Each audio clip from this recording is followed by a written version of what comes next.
네, 오늘 일기에 읽어드리겠습니다. 순식간에 나는 예수님 곁으로 들어올려져서 제대 위 주 예수님의 곁에 섰다. 내 영은 너무나 큰 기쁨에 사로잡혀서 그 행복을 제대로 실감하지도 못했다.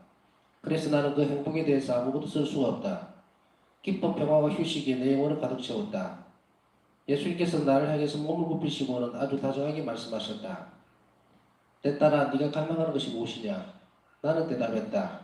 저는 주님의 자비가 경배와 영광을 받기를 갈망합니다.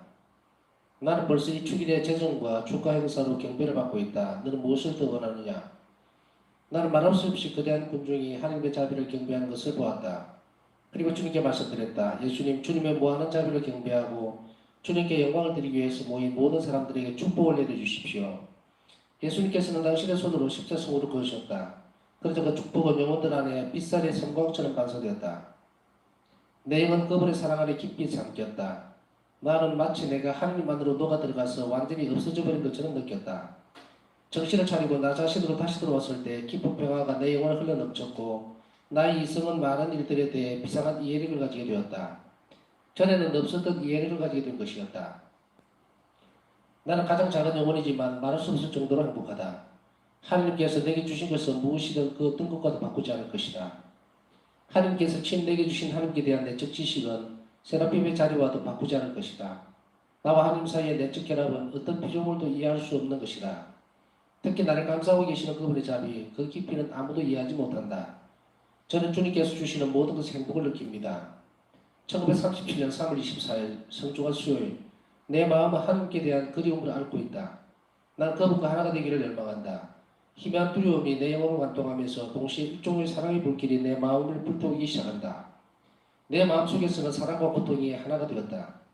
나는 내 몸으로 무서운 고통을 겪었다. 그러나 주님께서 나를 부축해 주신다는 것 또한 느꼈다. 그렇지 않으면 나는 이 고통을 견뎌낼 수가 없을 것이다. 오, 저 예수님, 교회 진짜를 위하여 주님께 간청합니다. 교회에게 주님 성령의 빛과 사랑을 주십시오. 그리고 주님 사제들의 말씀에 능력을 주셔서 돌같이 굳어진 마음들을 회개시켜서 주님께로 데려오게 해 주십시오. 주님 저에게 거룩한 사제들을 보내주시고 주님 친히 그들을 거룩하게 지켜주십시오.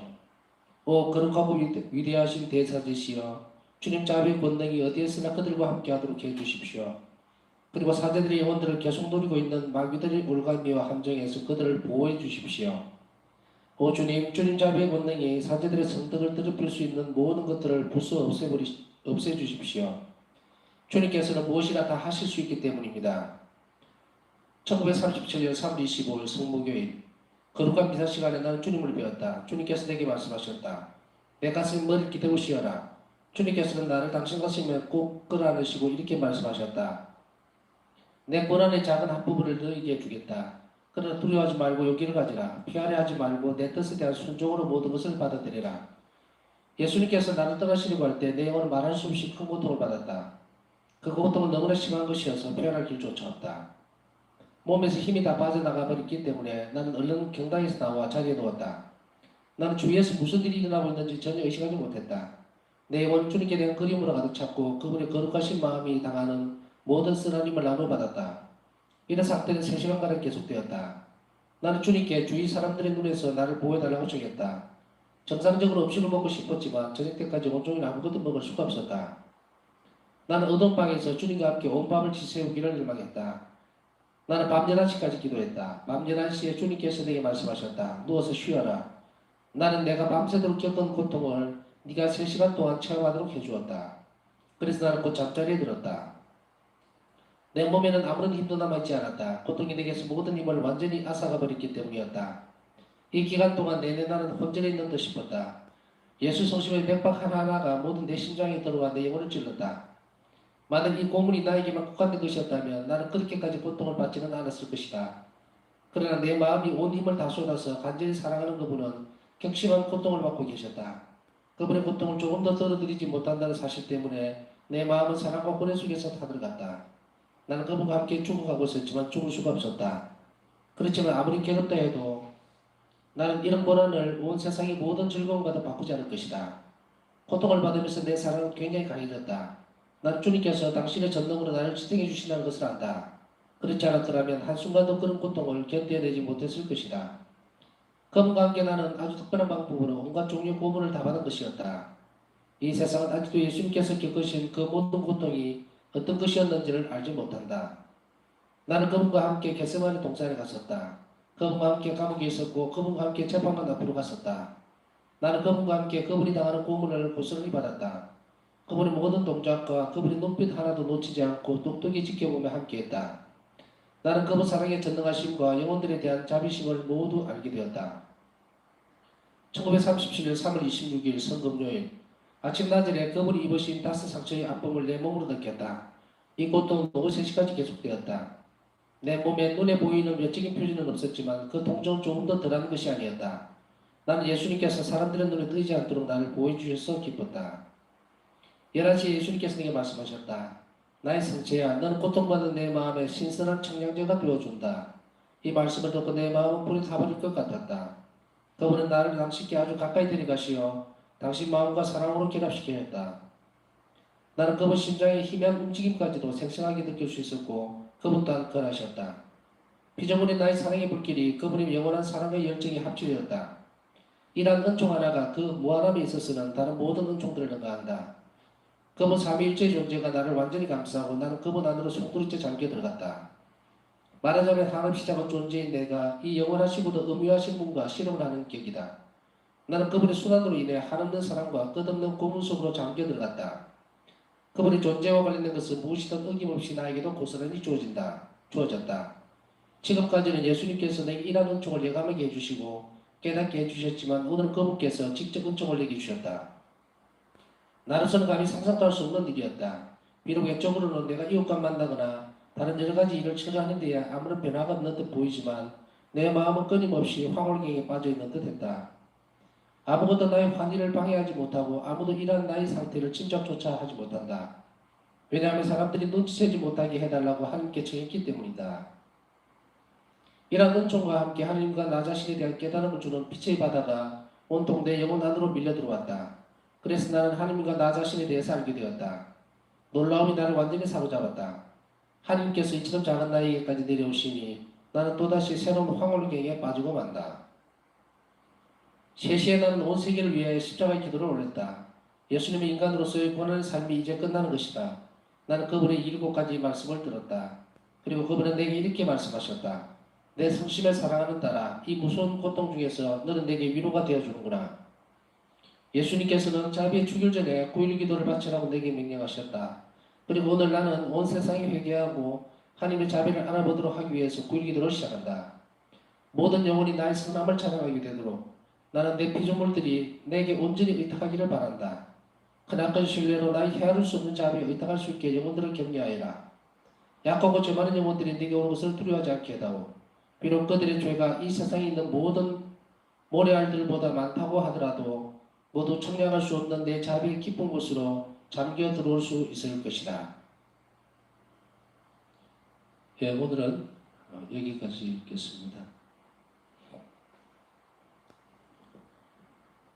오늘 일기를 여러분들이 저와 함께 들으셨지만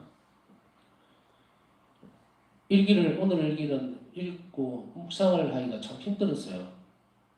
묵상을 하기는 사실 쉽습니다. 그런데 이것을 말로 표현하고 무엇을 나누어야 할까를 들여다보니까 쉽게 얘기하면 이제 뭘 하려면 재료가 있어야 되잖아요. 고민이 되는 거예요. 뚜렷하게 드러나는 것이 무엇일까를 알 수가 없는 거예요, 잘.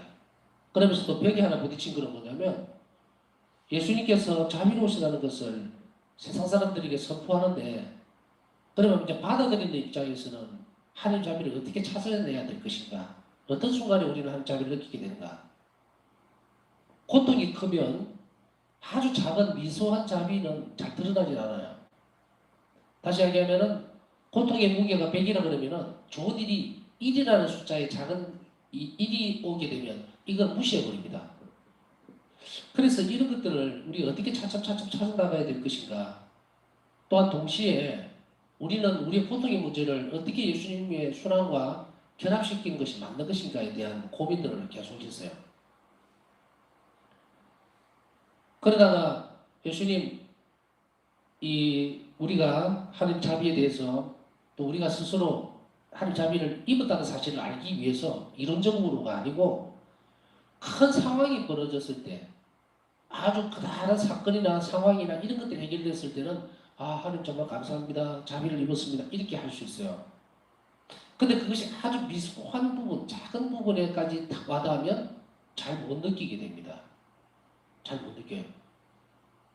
그래서 이런 것들을 어떻게 설명을 해줘야 되고 우리는 어떻게 이런 것들을 받아들여야 될 것인가. 왜냐하면 큰 것에 대한 부분들도 이 진동이 크다고 하는 것은 이 자극이 크다고 하는 것은 아직까지 덜 예민해져서 그렇다. 그렇게 볼 수 있어요.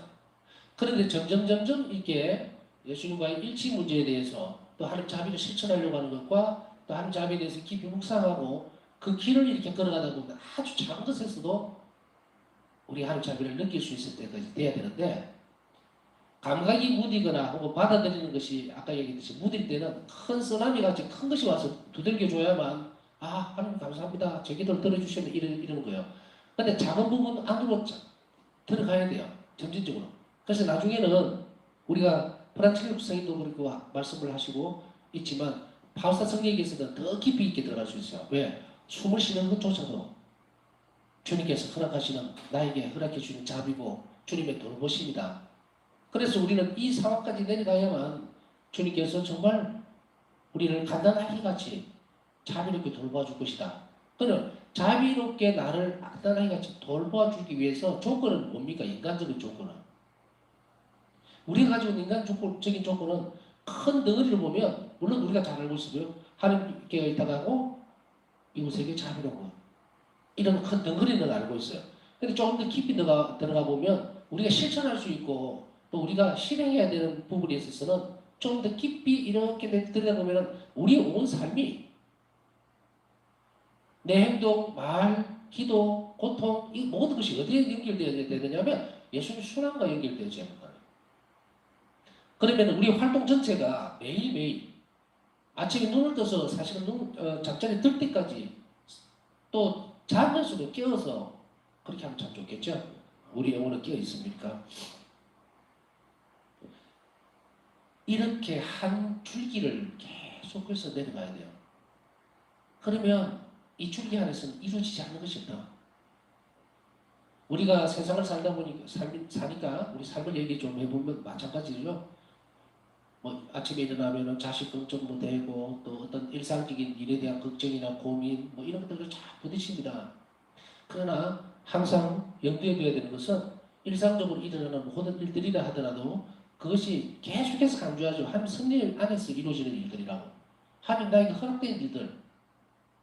왜냐하면 그것을 자꾸 결합시키고 발전시켜 나가지 않으면 우리는 그 일들을 통해서 하나님 섬세한 그런 손길을 느낄 수가 없어요. 그래서 이런 부분들을 어떻게 설명을 하고 어떻게 해석을 해야 될까? 그래서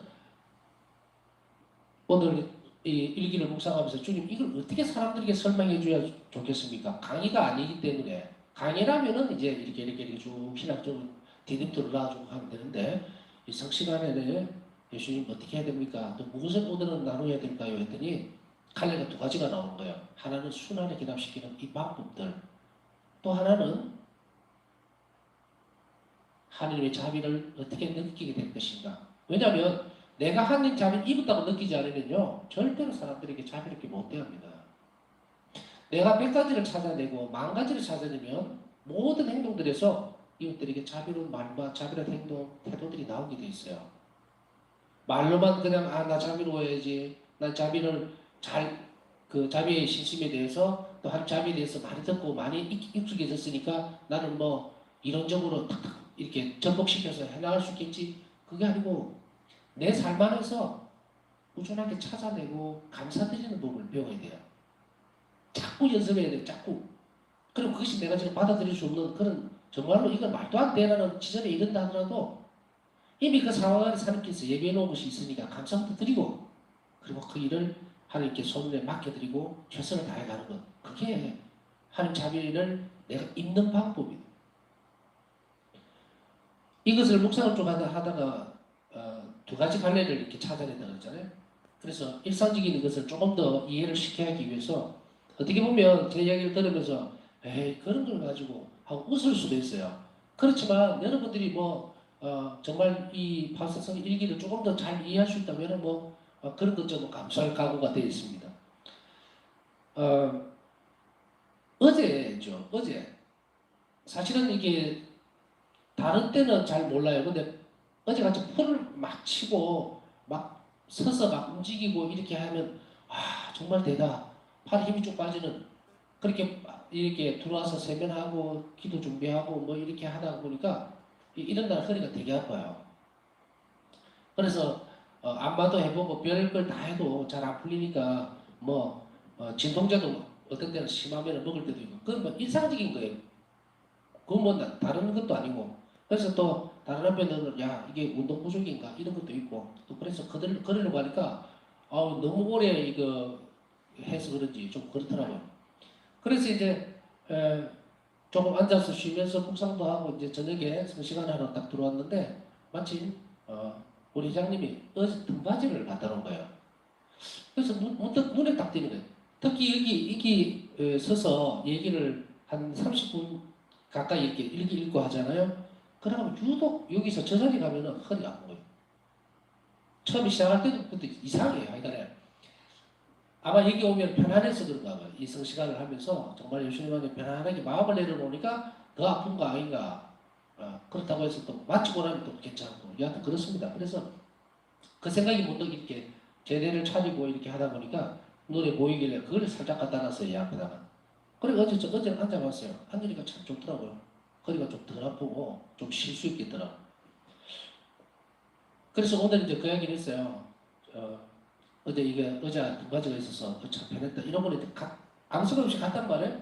근데 저녁에 오늘 성시간 준비한다고 딱 봤는데 이게 다 갖다 놨더라고요. 그때 확 들어오는 거예요. 하느님이 얼마나 섬세하고 자비로우실까. 나는 그냥 내가 해도 되는데 내가 갖다 놔도 된다고 그렇게 얘기를 했는데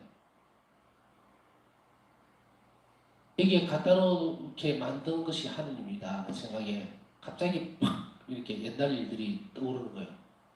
정말 하느님은 누구실까? 예수님은 얼마나 섬세하고 이런 일상적인 작은 일이겠지만 왜냐하면 조금 전에도 앉아서 저 자비기도 바칠 때 문득 그 생각이 드는 거예요. 왜 이런 일이 있었지? 앉으니까 너무 편하고 좋은데 예수님의 배려 정말 하나님 자비죠. 그런데 내가 그랬었구나 했던 게 이 일이 있기 며칠 전에 이런 앉아서 묵상하다가 그런 기도를 바친 적이 있어요. 푸념은 아니고 기도를 바친 적이 있습니다. 예수님 이 성시간 할 때 허리가 너무 아파서 이 좀 허리 좀 낫게 해주면 안 됩니까? 조금 쉬게 했으면 좋겠는데 그렇다고 해서 등받이를 갖다 놓고 하기에는 좀 그렇고 그러면서 이제 속으로 하설 기도를 한 이틀인가 한 것 같아요. 그 예수님이 들으셨다는 생각. 정말 이 부분은 여러분들이 잘 생각하셔야 돼요. 많이 묵상해야 합니다. 우리가 이런 작은 부분에 있어서 예수님께서 귀를 기울이고 그 손길을 우리에게 얼마나 자상하게 그렇게 내비치는지 몰라요. 바울사 성경은 이것보다 훨씬 더 많은 것을 아시고 일기에 표현을 해놨습니다. 제가 하는 것은 지나가면서 작은 한 부분이지만 이 부분들을 잘 알아놓을 필요가 있어요. 그래서 우리가 일상적인 자비를 체험한다는 것은 내가 이런 주변의 상황들에 대해서 이런 것들을 잘 녹여내고 알아낼 때에 주님께서 얼마나 우리를 자비 있게 돌보시는지를 알게 됩니다. 그리고 바사 성령에게 있어서 이런 자비 손길들을 속속들이 느끼고 체험하게 해줬던 것을 우리에게도 똑같이 그렇게 베풀어주고 계신다는 것을 한번 꼭 강조를 하고 싶습니다. 그렇지 않으면 우리가 일상적인 삶에 있어서의 하나님의 자비에 대해서 묵상을 하기가 힘이 듭니다. 아까 말씀드렸듯이 큰 덩어리, 큰 어떤 자극이 있는 부분이 있다면 그것은 알아듣기가 쉬워요. 그러나 작은 부분에서 찾아내는 것, 그리고 그 연결고리를 찾아내는 것, 그리고 얼마나 하나님께서 우리의 작은 일들, 그런 푸념까지도 귀하게 들으시는지 그것을 우리가 잘 알아들을 필요가 있습니다. 그래서 그것을 묵상의 어떤 주제로 삼으시기 바랍니다. 자, 두 번째는요. 며칠째 계속 이 부분들이 나오는 것 같은데요. 정말 저도 이 사제들을 위해서 저도 사제로 살아가지만 사제들을 위해서 간청하는 이 기도를 다음에라도 언제라도 한 번씩 더 맞춰주셨으면 좋겠습니다. 어디에서 항상 마음에 걸리냐면 주님 저에게 거룩한 사제들을 보내주시고 사실 이렇게 거룩한 사제들을 보내주시라는 이것은 제가 처음부터 사제 스품 받으면서부터 했던 것 같아요. 이 안에는 이제 제 자신도 포함되어 있겠죠. 그렇지만 주님께서 친히 그들 거룩하게 해주십시오. 지켜주시고 이래서 이 사제들의 영혼을 잘 지켜줄 때에 이 사제들의 영혼이 강건하고 거룩해져야만 신자들에게 큰 선익을 줄 수 있습니다. 왜냐하면 사제들은 예수님을 단지 대변하는 것이 아니고 예수님을 그대로 드러내야 되기 때문입니다. 그러니 여러분들이 이 사제들을 위해서 기도를 왜 이렇게 간청하고 있는지 부탁하고 있는지 알아듣고 또 함께 해줬으면 좋겠습니다. 자, 그 다음에 이제 볼 수 있는 것은 뭐냐면 고통에 대한 부분들을 얘기를 하고 있습니다. 그러나 여기에서 보면 나는 예수님께서 사람들 뜨지 않도록 나를 보여주셨기 때문에 아주 큰 고통이 있었음에도 체험을 했음에도 불구하고 표시를 하지 않았지만 그것이 은총에 대한 것이라는 것을 충분히 알아들어야 된다. 그래서 세 번째는 내일도 이야기가 좀 나올 거예요. 근데 병은 은총이라는 표현을 씁니다. 아주 과감하게 써요. 그래서 이게 뭘까? 정말로 그것이 맞는가? 병은 너무 괴로워요. 힘들고 아주 어려운 상황일 수밖에 없습니다. 그래서 그러나 이 병에 대해서 병고에 대한 부분들을 예수님의 순환하고 결합시키기 때문에 굉장히 큰 충돌이 옵니다. 제가 무죄법을 받기 전에 임파선 계력을 알았었어요.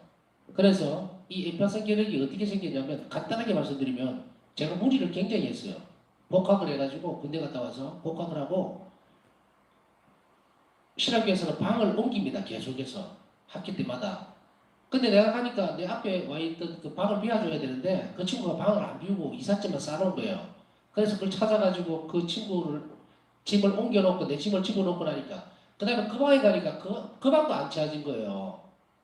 빨리빨리 와줘야 되는데 그래서 또 이게 밖에 짐을 놔놓기가 뭐 하니까 또 옮겨놓고 하루 전날 갔었는데 제가 아마 그렇게 움직인 게 한 거의 12시간 가까이 그렇게 한 것 같아요. 밥도 안 먹고. 그래서 그게 무리가 돼서 그 다음날 시름시름 누우면서 몸이 너무 안 좋고 이러다가 나중에 이제 견역 진단을 부산으로 급하게 내려와서 광주에서 우선 보고 부산 내려와서 보니까 견역 진단인데 그때도 큰 사고 비슷한 게 하나 있었어요. 임파선 견역은 여기 조직 검사를 해야 되는데 뭐 자세한 이야기는 안 하겠습니다. 이거를 너무 멀리 찢어버린 거예요. 바늘로 15번이나 구멸 정도로 하고 이 안에 덩어리가 있는데 그거는 떼는 게 아니거든요. 조직 검사만 해야 되는데 이걸 목에 거의 한 5, 6cm 정도 들어간 것 같아요. 부분 마취를 했는데 풀려가지고 수술하는 중에 이걸 뜯어내는 걸 다 느낀 거예요. 그러면서 이거를 다 잘라내고 봉합을 하는데 마취가 풀려서 생사를 기고죠.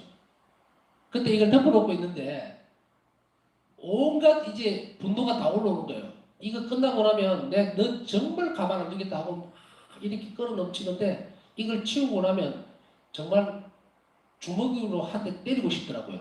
이게 한 시간을 그냥 마취가 풀린 상태에서 생살을 잘라내고 이걸 바느질을 했다 해야지 이게 꼬맸는데 그런데 일어나서 정말 한번 분노를 터뜨리려고 하는데 이쪽을 일어나서 딱 쳐다보는 순간에 의사는 여기 왼쪽에 있고 출입문 쪽에 누가 서 있느냐면 교부 신부님이 원로 신부님이 떡 서가 계시는 거예요. 못하겠더라고. 너무 놀래가지고 지금 생각해보면 그동안 주님께서 분노 속에 살지 말라고 하셨던 거 아닌가 싶은 생각이 들어요. 여러분들은 그거 뭐 따로 한번 생각을 해보실 필요는 없습니다. 제 한때는 그랬어요. 제가 분노를 깔아치기 위해서 그렇게 했다고 생각해요. 오랜 시간이 지난 뒤에 그 느낀 거고 여하튼 이래서 이 통통 이 싸매고 이제 목을 이렇게 기부스를 해가지고 했는데 빨리 나서야 부제품을 받으러 빨리 올라가야 되지 학교를 준비를 해야 되니까 그래서 저는 그때 간절히 기도했어요. 마치 이제 그 진통제도 안 먹었습니다. 진통제도 안 먹어야 빨리 안 온다고 해서 3일 밤낮을 방석을 쌓아놓고 벽에 기대가지고 일이 조금씩 터져버리니까 정말로 그냥 그대로 있었어요. 잠도 안 오고 먹을 수도 없고 다음에 이제 기회가 있으면 좀 더 자세하게 이 고통에 대해서 설명할 그 필요가 있을 것 같은데 이 고통이 이런 흐름이 있더라고요. 처음에는 내가 석기자인데 함부로 그러면 안 되지 막 묵주하고 기도하고 바치고 하면서 주님께 고통을 봉헌합니다 막 이러다가 너무너무 아프고 하루가 지나고 나니까 이제는 뭔가 불평 불만들이 다 쏟아지는 거야. 예수님 내 기도 안 들어준다고 그러다가 3일째 되니까 이제 늘어져 버리고 축 처져가지고 아이고 주님 알아서 하십시오. 죽이든지 살리든지 이 영혼에 이게 있어요. 업다운이 있어요. 그걸 너무도 깊이 채워본 거예요. 그래서 어떤 고통에 대해서 접근할 때에 우리 영혼이 하는 게 어떻게 하는지는 잘 알아들었죠. 그러나 그 고통이 끝나고 나서도 한 가지의 지점이 있었어요. 예수님께 저를 꼭 부제품을 받게 해주십시오. 왜냐하면 결핵 걸리면은 요양해야 되죠. 뭐 치료받아야 되죠. 그걸 계속 공언했어요. 고통을 의미를 그때 뭐 어릴 때니까 더 많이 깊이 하고 이래서 기도한 게 아니라 주님께서 저를 필요로 하신다면 이것을 꼭 나서 주셔야 됩니다 했을 때 1년 만에 완치가 됐죠. 그래서 부제품 받는데 아무 문제가 없이 통과가 되고 부제품을 받았습니다. 자, 우리의 합리적인 거, 합당한 거. 아마 지금 그런 상황이 있었을 때라면 정말 예수 순환에 깊이 있게 결합시키고 또 그 고통이 정말 예수 순환을 위해서 다른 이들에게 큰 선익에 돌아갈 수 있도록 정말 기도했을 텐데 그때는 너무 어렸죠. 그러나 그 중에서도 한 가지는 알고 있었어요. 주님 제가 부제품을 받기에 합당하다면 이 병을 꼭 나서 주십시오. 전에도 이제 이 말씀 계속 드렸죠. 우리 기도 지향이 순수하고 또 하나님께서 원하시는 것이라면 반드시 이루어진다. 시간이 걸릴 수도 있어요.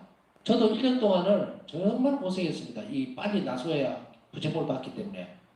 그래서 그 치료 과정이 너무 힘들었지만 1년 만에 예수님 완치 판정을 내려주시더라고요. 그래서 여러분들이 이런 고통의 순간에 우리가 어떻게 살아가야 되고 또 어떻게 합치시켜야 될 것인지 그것을 우리가 잘 알고 그것을 받아들이고 또 실천하도록 해야 됩니다. 그 다음에 마지막으로 오늘 바울사 성경은 겟세마네 동산에서의 어떤 예수님이 어떻게 순환을 함께 하는가에 대한 부분들인데요. 고통을 통해서 우선은 사랑이 강해진다는 것은 사실입니다. 그러나 무작정 고통을 받아들이는 것으로 인해서 참고 인내하고 꼭 억누르는 것이 아니에요. 이걸 어디에 쓸 것인지를 분명히 해야 됩니다.